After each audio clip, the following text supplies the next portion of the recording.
आदरणीय दर्शकबिन्दुहरू हार्दिक नमस्कार। अहिले तपाईँ हेर्दै हुनुहुन्छ एनएस अनलाइन टिभी। कृपया हामीलाई सब्स्क्राइब गर्न नबिर्सनुहोला। हाम्रो सामग्री कस्तो लाग्छ प्रतिक्रिया दिनुहोला। नेपालको सीमामाथि भारतले फेरि आक्रमण गरेको छ।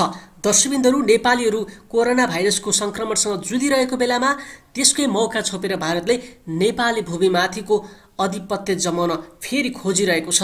दर्शकबिन्दुहरू, यो भारतको पिथौरागढ जिल्लाको गर्भधारबाट सुरु भई नेपालको कालापानी लिपुलेक हुँदै चीनको मानसरोवर जोड्ने गरी भारतले निर्माण गरेको विवादित सडक देखाउँदैछौँ। हो दर्शकबिन्दुहरू, यो नयाँ चाल हामी तपाईँलाई देखाउँदैछौँ। शुक्रबार उद्घाटन गरिएको कुल 78 किलोमिटर लामो यो सडक नेपालको कालापानी लिपुलेक र आबिधाङ क्षेत्रमा पर्दछ। गर्भधारबाट सुरु भई नेपालको कालापानी लिपुलेक हुँदै चीनको मानसरोवर जोड्ने गरी निर्माण गरेको विवादित सडक तथा आसपासको क्षेत्र हामी यो तपाईँलाई चित्र मार्फत देखाइरहेका छौँ। यो राष्ट्रिय समाचार समिति राजशासनले उपलब्ध गराएको तस्बिर हो। हामी तपाईँलाई यो ताजा तस्बिर देखाइरहेका छौँ। उक्त सडकको उद्घाटन भारतीय गृहमन्त्री अमित सिंहले अनलाइनका माध्यमबाट उद्घाटन गरेका हुन्। दर्शकबिन्दुहरू, भारतले नेपाली भूमि लिपुलेकबाट चीनसितको नाका जोड्ने सडक निर्माण सकेर उद्घाटन गरे पनि नेपाल सरकारलाई भने कुनै जानकारी नै छैन। स्थानीय स्तरमा यसबारे कुनै जानकारी नै गराइएको छ। दर्शकबिन्दुहरू, भारतको उक्त कदमप्रति नेपालका विभिन्न राजनीतिक दलहरूले विरोध जनाइरहेका छन्। सामाजिक सञ्जालमा यसको चर्को विरोध भइरहेको छ भने आज मात्रै काठमाडौँ विद्यार्थीहरूले प्रदर्शन पनि गरेका छन्। दर्शकबिन्दुहरू, यसै क्रममा साझा पार्टी राष्ट्रिय प्रजातन्त्र पार्टीले विरोध जनाउँदै नेपाल सरकारले यसप्रति बेवास्ता गर्नु खेदजनक भएको बताएको छ। साझा पार्टीले त भारत सरकारको लगातार यस्ता अन्तर्राष्ट्रिय कानुन विपरीत नेपालको सार्वभौमिकता भौगोलिक अखण्डतामाथि ठाडो हस्तक्षेप भएको तथा त्यो स्पष्टत भारतले बारम्बार आउँदै आएको हेपा प्रवृत्तिको नमुना भएको बताएका छन्। दर्शकबिन्दुहरू, यसै क्रममा हिजो बसेको संसदको अधिवेशनमा समेत नेपालका पूर्व प्रधानमन्त्री डाक्टर बाबुराम भट्टराईले पनि यसबारेमा चासो लिँदै यसप्रति सरकारले कदम चाल्नुपर्ने र राष्ट्रिय रूपमा एकता प्रदर्शन गरेर यसको विरोध गर्नुपर्ने उल्लेख गरेका छन्। दर्शकबिन्दुहरू, हामी तपाईँलाई यो भिडियोमा देखाउँदैछौँ। नेपाली युवाहरूले सो लिपुलेक क्षेत्रलाई यसअघि भारत र चीन बीच भएको सम्झौताको कारण व्यापारिक नाका बनाउने भनिएको थियो। यसको विरोध गरेको थियो र त्यहाँ नेपाली युवाहरू हिँडेरै त्यहाँ पुगेर नेपालको राष्ट्रिय झण्डा फरफराएको दृश्य तपाईँलाई देखाउँदैछौँ हामी। नेपाली युवाहरूले लिपुलेक क्षेत्रलाई यसअघि भारत र चीन बीच भएको सम्झौताको कारण व्यापारिक नाका बनाउने भनिएको थियो। यसको विरोध गरेको थियो र त्यहाँ नेपाली युवाहरू हिँडेरै त्यहाँ पुगेर नेपालको राष्ट्रिय झण्डा फरफराएको दृश्य तपाईँलाई देखाउँदैछौँ हामी।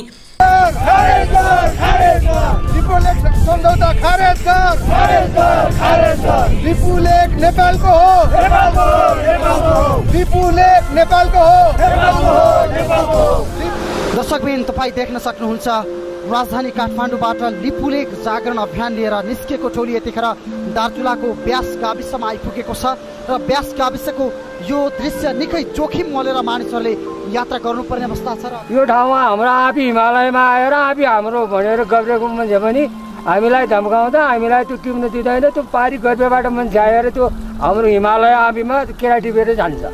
5 दिनको हिँडाइपछि दार्चुला सदरमुकामबाट हामी यो टिङ्कर पुगेका छौँ र गएपछि मलाई यो अनुभव भयो कि मधेसमा बसेर पनि पहाडको माया मुटुमा बोकेर लिपुलेकलाई रक्षा गर्न वा सुरक्षा दिन हामी यहाँसम्म आइयो।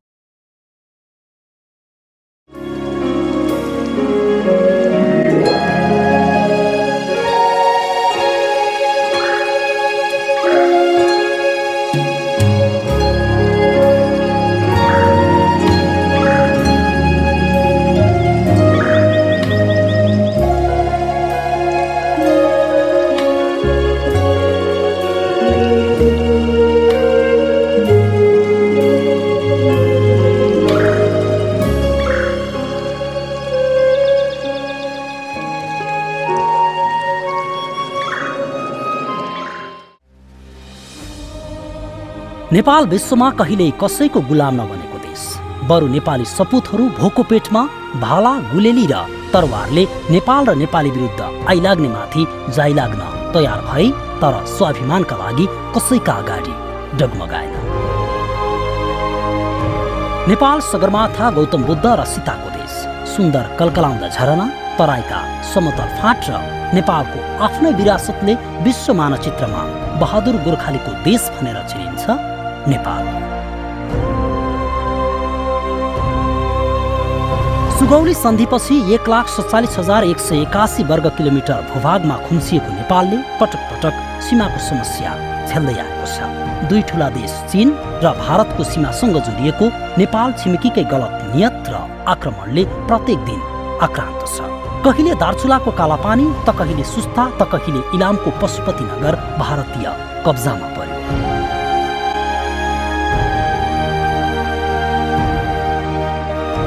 नेपाल र नेपालीले 2072 वैशाख 12 गते महाविपत्तिको त्रासदीपूर्ण र पीडादायी अवस्थाको सामना गर्नु पर्यो। हजारौं नेपालीको ज्यान गयो। प्रकृतिको स्वर्ग भनिने नेपाल पलभरमै खण्डहर र युद्ध मैदान जस्तै बन्यो। त्यही मौकाको फाइदा उठाउँदै भारतीय प्रधानमन्त्री नरेन्द्र मोदी चीन भ्रमण गएको बेला 41 बुँदे भारत चीन व्यापारिक सम्झौता भयो। सम्झौताको 28 नम्बर बुँदामा नेपालको दार्चुला जिल्लाको ब्यास गाविसको वडा नम्बर 1 मा पर्ने नेपाली भूमि लिपुलेक भन्ज्याङलाई दुई देश बीचको पारस्परिक व्यापारिक केन्द्र बनाउने उल्लेख भयो। सन् 1815 मे 15 तारिकका दिन नेपाललाई महाकाली पारीको आफ्नो भूमि छोड्न अंग्रेजहरूले बडाकाजी अमर सिंह थापासँग प्रारम्भिक सम्झौता गरे। त्यसको ठिक 200 वर्षपछि अर्थात् सन् 2015 मे 15 कै दिन चीन भारतको संयुक्त विज्ञप्ति प्रकाशित भयो। 41 बुँदे संयुक्त विज्ञप्तिको 28औं बुँदामा लिपुलेक भन्ज्याङलाई चीन र भारतले अन्तरसीमा व्यापार नाकाका ढाँचामा विकास गर्ने भनी भारत र चीन बीच सहमति भयो। यो सहमतिले लिपुलेकदेखि लिम्पियाधुरासम्मको 7,44,000 रोपनी नेपालको जमिन अहिले हडप्न खोजिएको छ। नेपाल र चीन बीच भएको नेपाल चीन सीमा सन्धिको दफा 1 को उपदफा 1 मा चीनसँगको नेपालको पश्चिमी सीमा रेखा काली नदी र टिङ्कर नदीको पानी ढलो सम्मिलित भएको स्थानबाट प्रारम्भ हुन्छ भनिएको छ। यो दक्षिण पूर्व कर्णाली नदीका सहायक नदी तथा टिङ्कर नदी र सेती नदीका पानी ढलो हुँदै लिम्पुधुरा हिमालको श्रृङ्खला र लिम्पुधुरा भन्ज्याङबाट गुज्री उराई भन्ज्याङ तक जान्छ भनिएको छ। इस्ट इन्डिया कम्पनीद्वारा सन् 1827 फेब्रुअरी 1 मा प्रकाशित गढवाल कुमाऊको नक्सामा प्रष्ट रूपमा काली नदीको उद्गम लिम्पियाधुरा देखाइएको छ।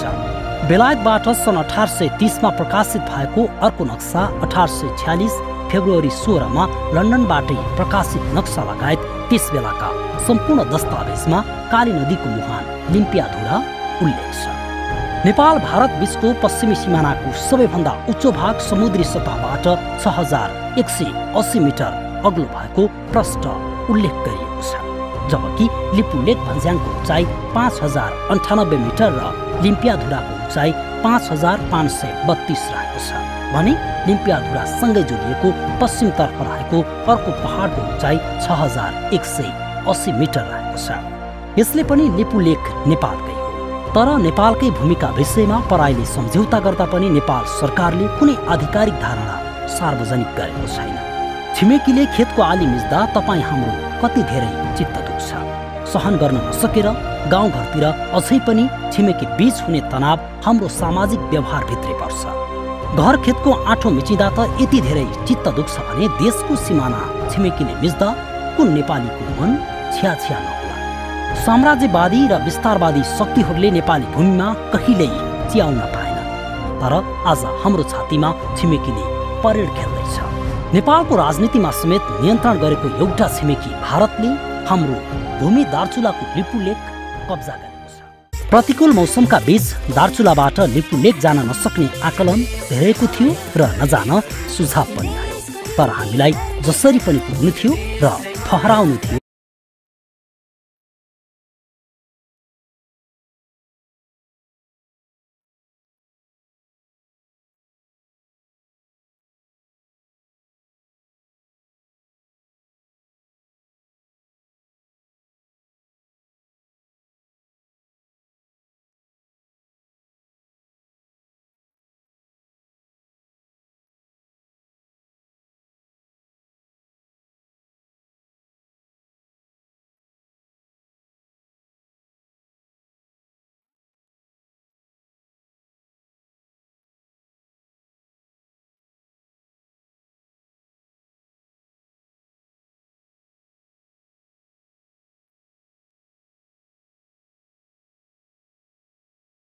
तिमीहरूले कब्जा गर्न खोज्दैमा हामी हाम्रो भूमि तिमीहरूलाई कदापि दिन सक्दैनौँ। बरु सेरिन तयार छौँ, रेटिन तयार छौँ, तर हाम्रो 1 इन्च भूमि पनि दिँदैनौँ। नेपाली भूमिबाट लिपुलेक पुग्न मृत्युलाई जित्नु सहज।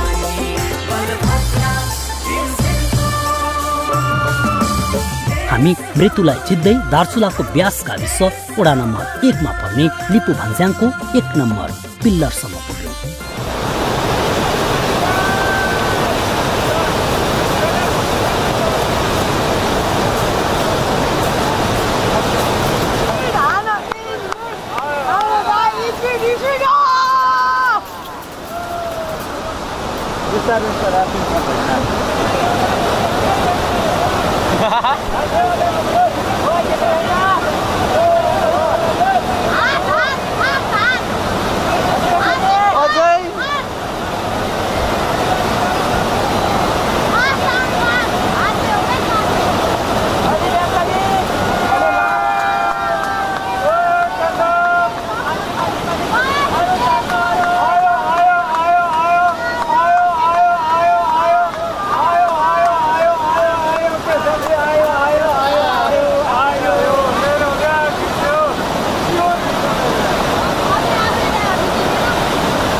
लिपुलेक पुग्न हाम्रो यात्रामा ऊर्जा थपे स्थानीय बासिन्दाले पनि। दार्चुला सदरमुकामबाट लिपुलेक जान 2 ठाउँबाट सकिन्छ। एउटा सहज सजिलो बाटो छ भारतीय भूमि हुँदै। भारतबाट लिपुलेक जान सहज त थियो, तर हाम्रो मन मान्दैनथ्यो हाम्रै भूमिमा पुग्न भारतीय भूमिलाई प्रयोग गर्न। त्यसैले हामी नेपालकै बाटो खोज्यौँ। पहिलो दिन टोलीले महाकालीको तिरैतिर र भिरैभिर ब्रह्मदेव धारी हिकिला गाविसको यात्रा पार गर्दै राति 8:30 बजे हुतीमा बास बस्यो। यात्रा जति जति अगाडि बढ्दै थियो चुनौतीका पहाडहरू पनि थपिँदै थिए। तर कलकलाउँदा झरना र सुन्दर दृश्यहरूले कुनै बेला एकैछिनका लागि भए पनि मन भुलाउन सकिन्थ्यो।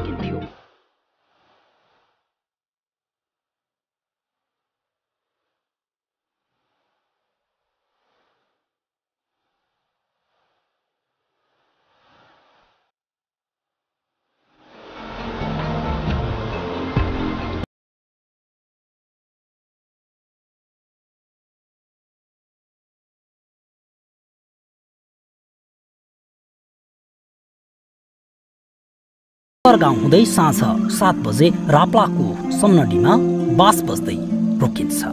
29 गते राप्लाको दुम्लिङ हुँदै पुम्लिङको बाटो अगाडि बढ्छ। तर बाटो सहज छैन। मृत्युलाई चुनौती दिँदै कल्जु, घाँटी बगर र गिरगिसेका दर्जनौं अप्ठ्यारा गौडा र भिरहरू पार गर्दै देशको माया मुटुमा राखेर लिपुलेक यात्रा टोलीले घाँटी बगरमा तारमा झुन्डिएर खतरनाक यात्रा गर्नु पर्यो। त्यो यात्रा जिन्दगीलाई दाउमा राखेरै गर्न सकिन्छ। तल महाकाली उम्लिँदैछ, माथि डरलाग्दो पहाड, तर हामी डराएका छैनौँ।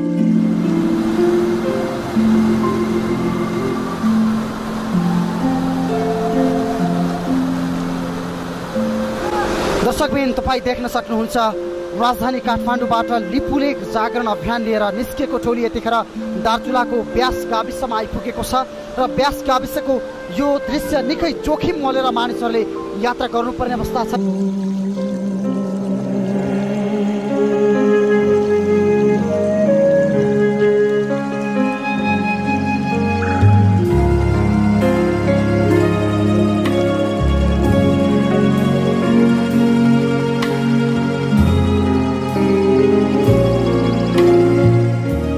कतै सिस्नो घारी त कतै जुक्कै जुका, कतै डरलाग्दा भिरहरू त कतै अजङ्गका अग्ला पहाड। बुद्धि कुन्ती साउ हुँदै अगाडि बढेको टोलीले छाङ्रुको गागामा बास बस्ने निर्णय गर्छ।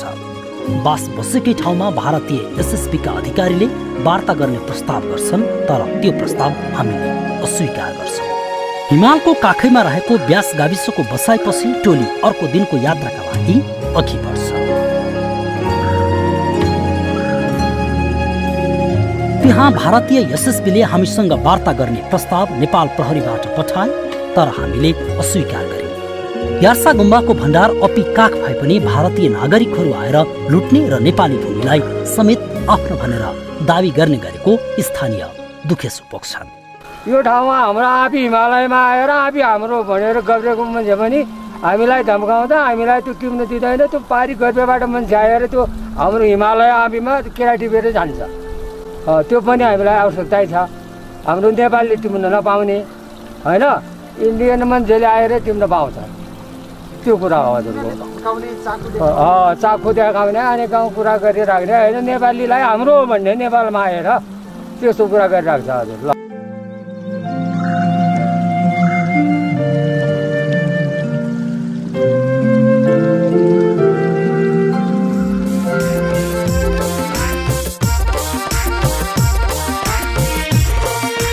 5 दिनको हिँडाइपछि दार्चुला सदरमुकामबाट हामी यो टिङ्कर पुगेका छौँ र यो पछाडि जो परिदृश्यमा तपाईँले देखिराख्नु भएको छ नेपाल प्रहरीको अस्थायी प्रहरी चौकी हो र यहाँ खास गरी चिसो मौसम अत्यन्तै हिउँ पर्छ, निकै जाडो हो र हिमाली क्षेत्र हो। खास गरी झन्डै हामी 5000 मिटर उचाइमा छौँ यति बेला र खास गरी प्रहरीहरू पनि निकै दुःख र कष्टका साथ यहाँ बसिरहेका छन् भने यहाँ खाद्यान्न ल्याउन पनि चिनको बाटो प्रयोग गर्नुपर्ने बाध्यता छ भने यहाँका स्थानीयले चाहिँ फापर, जौँ र कोदो खाएर दिनचर्या बिताउनु परिरहेको अवस्था छ। नेपाल र चीनको सीमाबाट बग्ने टिङ्कर नदी पनि बगिरहेको छ। 31 गते टोली टिङ्करमा पुग्छ। अब हामी चीनसँग जोडिएको सीमा क्षेत्र पुगिसकेका छौँ। टिङ्करबाटै हामीलाई सास लाग्न सुरु भइसकेको छ। जति अघि बढ्छौँ शारीरिक असहजता त्यत्तिकै बढ्दै गइरहेको छ। तर माटोको पुकार सुनेर हामी लिपु लेक जसरी पनि पुग्नु छ। लिपु लेक पुग्न अब हामीलाई झन्डै 5 घण्टा लाग्छ। तर सबैभन्दा कठिन यात्रा अब नै पार गर्नु छ, किनकि यो स्थानमा अक्सिजनको अभाव हुन्छ। देख्दा सुन्दर देखिए पनि डाँडाहरू पुरै नाङ्गा देखिन्छन्। झन्डै 3 घण्टा हिँडेपछि हामी टाटा पुग्यौँ। अब हामीले लिपु लेकको फेदमा पाइला टेकिसकेका छौँ। निकै असहज यात्रा हुँदैछ। चिसोले मुटु कापिरहेको छ। हामी लगभग 2 घण्टा हिँड्यौँ।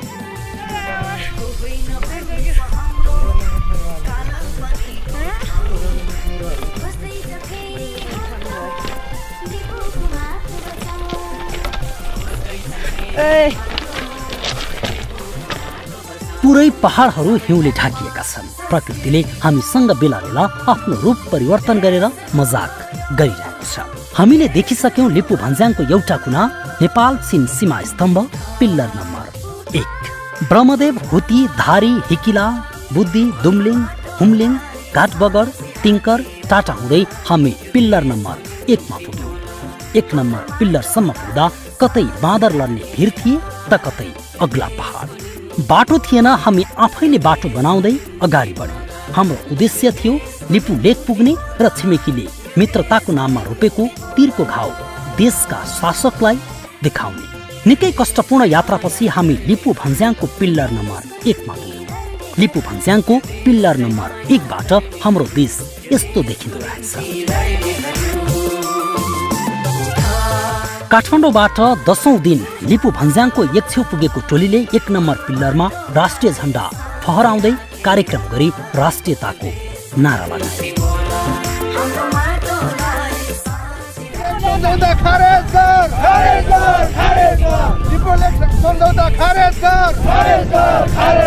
लिपु लेक नेपालको हो, लिपु लेक नेपालको हो, लिपु लेक नेपालको हो।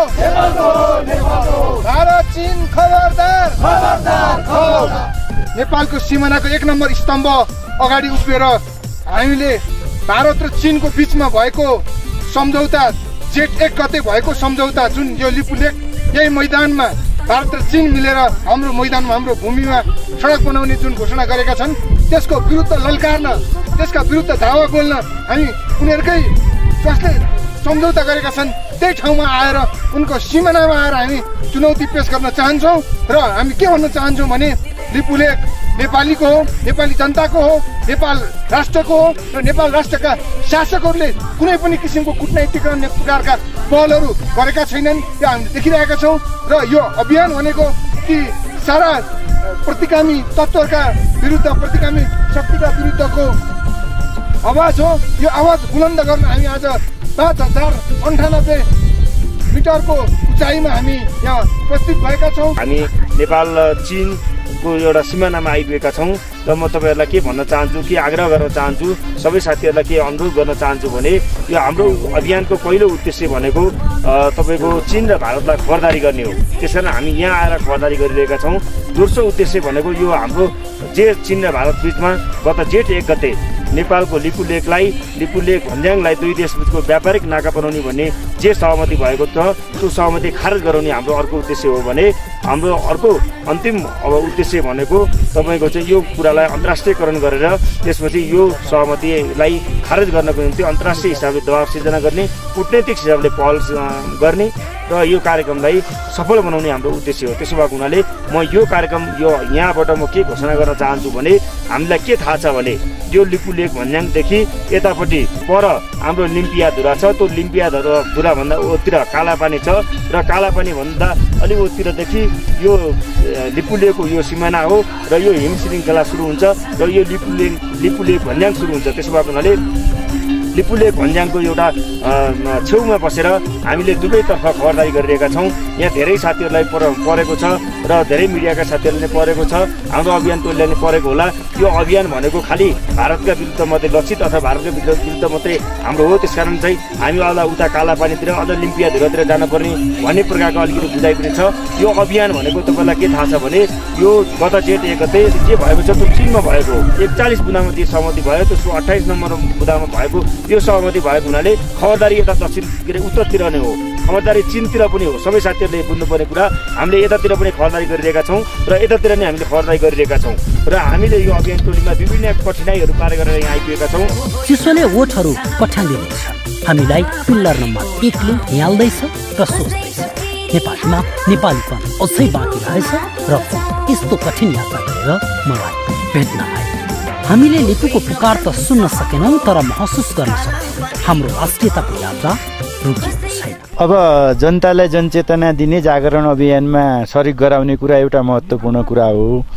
अब तपाईँको हामीले अहिले राज्यलाई खबरदारी गर्नेदेखि लगेर होइन काठमाडौँदेखि दार्चुलासम्मका मतलब जनताहरूलाई राष्ट्रियता निम्ति तपाईँको सचेत गराउने यो हाम्रो महान अभियान हो। यहाँसम्म आउँदा पनि सबैको कुराले गर्दा चाहिँ यहाँ साह्रै कठिन छ, चुनौतीपूर्ण छ भन्ने कुरा चाहिँ हामीले सुनेका थियौँ। फेरि पनि हामी आउँदा जे जतिको समस्याहरू झेल्दै आए तापनि हामी तारमा झुन्डिएर आए तापनि हाम्रो उद्देश्य भनेको लिपुलेखमा पुग्ने र हाम्रो जुन 1 नम्बर पिलर छ जहाँ के अरे चाइना र भारतले जुन सन्धि गरेको छ, व्यापार सम्झौता गरेको छ, त्यो सन्दर्भमा हामीले चाहिँ त्यो स्थानमा आएर मुख्य गरी हाम्रो के अरे राष्ट्रियताको झन्डा फहराउने हाम्रो उद्देश्य भएकै कारण जे जति बाटामा हामीले जे जति के अरे चुनौतीहरू पार गर्यौँ ती कुराहरू सामान्य नै रह्यो। हाम्रो देशको राष्ट्रियता अहिले जोखिमपूर्ण अवस्थामा छ।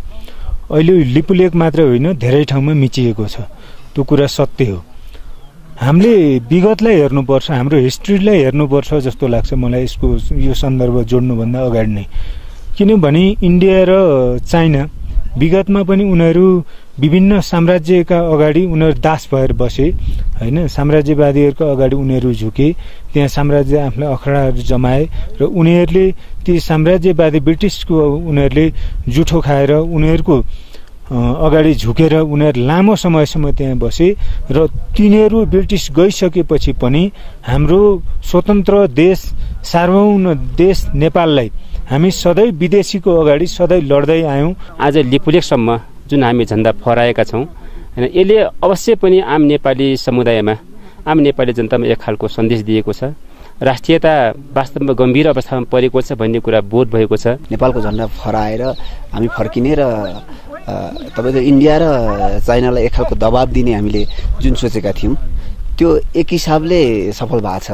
यद्यपि राष्ट्रियताको मुद्दा भने थप बाँकी छ, किनभने हाम्रो पश्चिममा कालापानी मिचिएको छ। त्यो कालापानी फिर्ता गर्नको लागि हामीले थप राष्ट्रिय मुद्दामा अगाडि बढ्न जरुरी छ भन्ने लाग्छ। दार्चुला जिल्लाको लिपुलेक भारत र चीनले व्यापारिक नाकाको रूपबाट विकास गर्ने भनेर जुन सम्झौता गरे, यो विषयलाई लिएर आम नेपाली जनतामा हाम्रो मिचिएको भूमिलाई फिर्ता गर्नुपर्छ भन्ने अभियानका साथ अखिल क्रान्तिकारी विद्यार्थीले नेपाली जनता लगायत विश्व समुदायको ध्यानाकृष्ट गर्ने किसिमले एउटा विभिन्न समस्याका बावजुद पनि 7 दिन लामो पहिरो भिर पाखा हुँदै हामीले हाम्रो भूमि लिपुलेक मिचेको स्थानमा पुगेर नेपालको राष्ट्रिय झण्डा फहराएर आज फर्किएका छौँ 7औं दिनमा। लिपुलेक गएपछि मलाई यो अनुभव भयो कि मधेसमा बसेर पनि पहाडको माया मुटुमा बोकेर लिपुलेकलाई रक्षा गर्न वा सुरक्षा दिन हामी यहाँसम्म आइयो। लिपुलेक कालापानीमा भारतले हाम्रो स्वाभिमानमाथि बलात्कार गरेको छ, जुन भारतले आफ्नो भूमिमाथि भएको भए के गर्थ्यो होला। पक्कै पनि त्यहाँ पटक पटक कारगिल युद्ध भइरहन्थ्यो। यदि कालापानी क्षेत्र भारतीय भूमि भएको भए र त्यस क्षेत्रमा नेपाली सेनाले नियन्त्रण गरेको भए के भारत चुप बस्थ्यो? हाम्रो छातीमाथि भारतीय तोप बर्सिसक्थ्यो।